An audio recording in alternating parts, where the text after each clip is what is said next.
नरेंद्र सिंह मोदी जी को नमस्कार। नमस्कार। कश्मीर की वादी में तवील कर्फ्यू लगा हुआ है।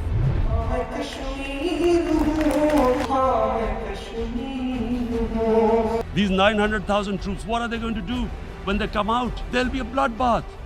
पाकिस्तान यही भाषा बोलता आया है। जुल्म तशद्दुद का सिलसिला जारी है।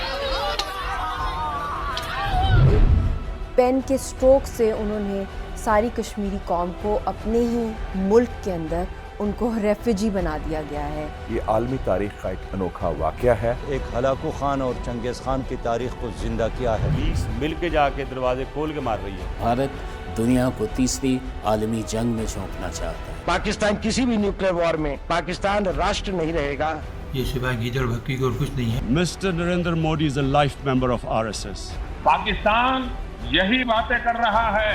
आपने कश्मीर किया, आज तक शांति नहीं आई। We were not allowed to go beyond the airport. ख़वातीन की इस्मतें तार तार की जा रही। More than 10,000 women are being raped by Indian army. Line of control पे गोले बरसाना भारत का मामूल बन चुका है।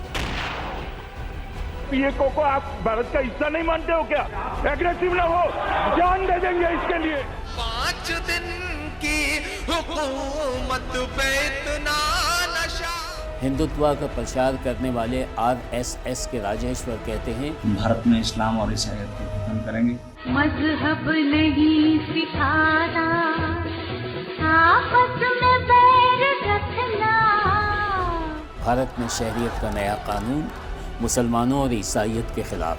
किसी भी मुसलमान को चिंता करने की जरूरत नहीं है। हिंदुस्तान का कोई मुसलमान आपसे डरता नहीं है। भारत में शहरियत का नया कानून। That the bill that you have brought is an assault on the very foundational values of the Indian Constitution. मैं इस बिल को फाड़ता हूँ, ये हिंदुस्तान को तोड़ने की कोशिश कर रहा है।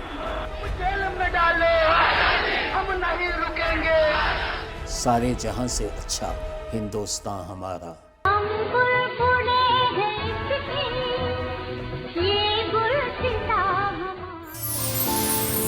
देखिए प्रोग्राम बदलते हालात इतवार की दोपहर 12 बजे TV1 पर। आपसे रिश्ता है प्यार